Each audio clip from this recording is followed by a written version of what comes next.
اللہ کی شان یاد رکھو، تم اللہ سے اپنی حیثیت کے مطابق مانگتے ہو، پر وہ تم کو اپنی شان کے مطابق نوازے گا۔ قرآن پاک کہتا ہے وَلَسَوْفَ يُعْطِيكَ رَبُّكَ فَتَرْضَىٰ، اور جلد ہی آپ کا رب آپ کو اتنا دے گا کہ آپ خوش ہو جاؤ گے۔ تھکے ہوئے دلوں سے کہہ دو اللہ دیکھ رہا ہے۔ قرآن کہتا ہے عنقریب تمہارا رب تمہیں اتنا دے گا کہ تم راضی ہو جاؤ گے۔ ہم نوکری کے لالچ میں بہت ساری کتابیں پڑھ لیتے ہیں، لیکن جنت کے لالچ میں قرآن کریم نہیں پڑھتے۔ دنیا کو سچا ہونے کی دلیل مت دو، بس یہی سوچ رکھو کہ اللہ سب جانتا ہے۔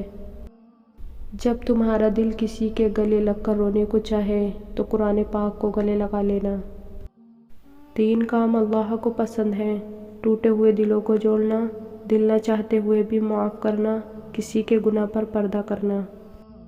اسلام اتنا خوبصورت مذہب ہے کہ غور سے اذان سننے سے ہی ڈپریشن دور ہو جاتا ہے۔ سب سے خوبصورت احساس یہ ہے کہ وہ دعا حقیقت بن جائے جو آپ اور اللہ کے درمیان راز تھی۔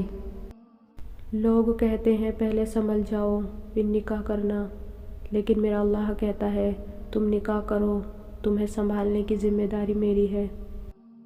قرآن پاک میں فرمایا گیا ہے جو عورت تمہیں پسند ہے اس سے نکاح کر لو۔ حضرت خدیجہ رضی اللہ تعالیٰ عنہ پہلی عورت تھیں جنہوں نے نکاح کا پیغام نبی پاک صلی اللہ علیہ وسلم کو بھیجا۔ یوں اللہ پاک نے ان کے ذریعے لڑکی کو خود اپنا خاوند پسند کرنے کی آزادی دی۔ جو خوبصورت اور پاکیزہ بیوی مرد سے خود کو 1 درجہ کم سمجھ لے تو اللہ تعالیٰ اسے مال کی صورت میں 3 درجے بلندی عطا فرماتا ہے۔ رسول اللہ صلی اللہ تعالیٰ علیہ وسلم نے ارشاد فرمایا دنیا فائدہ اٹھانے کی چیز ہے اور دنیا میں سب سے زیادہ فائدہ دینے والی چیز نیک بیوی ہے۔ میاں بیوی کا اکٹھے برتن میں کھانا کھانا بے شرمی نہیں بلکہ سنت رسول صلی اللہ تعالیٰ علیہ وسلم ہے۔ جب بیٹی پیدا ہوتی ہے تو باپ کے لیے جنت کا دروازہ کھولتی ہے، بیوی بنتی ہے تو اپنے شوہر کا آدھا دین مکمل کرواتی ہے، اور جب ماں کے درجے پر فائز ہوتی ہے تو جنت اس کے قدموں تلے رکھ دی جاتی ہے۔ اللہ نے عورت کو مرد کی پیشانی سے نہیں بنایا کہ وہ مرد پر حکومت کرے، اور نہ ہی اس کے پاؤں سے بنایا کہ وہ اس کی غلامی کرے، بلکہ مرد کی پسلی سے بنایا ہے تاکہ اس کے دل کے قریب رہے۔ مرد بڑی اچھی چیز ہے، یقین نہ آئے تو اپنے باپ کو دیکھ لو۔ اور مرد کے پاس سب سے بڑا خزانہ وفادار عورت ہے۔ ایک بیوی اندھا اعتماد باپ کے بعد اپنے شوہر پر ہی کرتی ہے۔ بیوی کے عشق کی انتہا یہ بھی ہے کہ اس کو اپنے شوہر کے کپڑوں کی خوشبو سے بھی پیار ہو جاتا ہے۔ کمزور سے کمزور عورت بھی طاقتور ہو جاتی ہے جب اسے عزت دینے والے مرد کا ساتھ مل جاتا ہے۔ ماں کے بعد ایک مرد کا سب سے زیادہ خیال اس کی بیوی رکھتی ہے۔ من چاہی عورت کو 1 منٹ دیکھنا مرد کا 24 گھنٹوں تک ڈپریشن لیول مینٹین رکھتا ہے۔ عورت کا جہاد اپنے خاوند کی فرما برداری اور اس کی خدمت کرنا ہے۔ ایک عورت کی تربیت کا امتحان بہو بننے کے بعد اور اخلاق کا امتحان ساس بننے کے بعد ہوتا ہے۔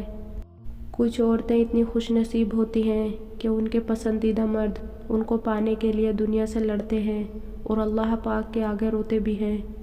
سب سے بہترین تحفہ جو مرد اپنی بیوی کو دیتا ہے وہ اس کا وقت، اس کی توجہ اور اس کا پیار ہے۔ خوش قسمت ہوتے ہیں وہ مرد جن کے کردار کی خوشبو پا کر خود عورت اظہار محبت کرے۔ دنیا کی ساری کامیابیاں سمیٹنے کے بعد بھی مرد اپنی من پسند عورت کے قدموں میں شکست تسلیم کر لیتا ہے۔ شوہر اگر گھر سے دور ہو تو لوگوں سے بھرا ہوا گھر بھی عورت کو ویران اور خالی سا لگتا ہے۔ باپردہ عورت غیرت مند بھائی، غیرت مند باپ اور غیرت مند شوہر کا فخر ہوتی ہے۔ ہم سفر خوبصورت نہ بھی ہو، قدر کرنے والا ہونا چاہیے، کیونکہ گھر پیسے اور طاقت سے نہیں محبت اور اتفاق سے بنتے ہیں۔ مرد جب عورت سے محبت کرتا ہے تو وہ عورت کی ایک ادا اور تکلیف پر اپنی ساری جمع پونجی لٹا دیتا ہے۔ بیوی ناراض ہو کر شوہر سے بولنا چھوڑ بھی دے مگر شوہر سے محبت کرنا، فکر کرنا پھر بھی نہیں چھوڑتی۔ عورت کھلونا نہیں اور نہ ہی زحمت، وہ رب کریم کی بنائی ہوئی ایسی خوبصورت نعمت ہے جو موت کی گود میں جا کر زندگی کو جنم دیتی ہے۔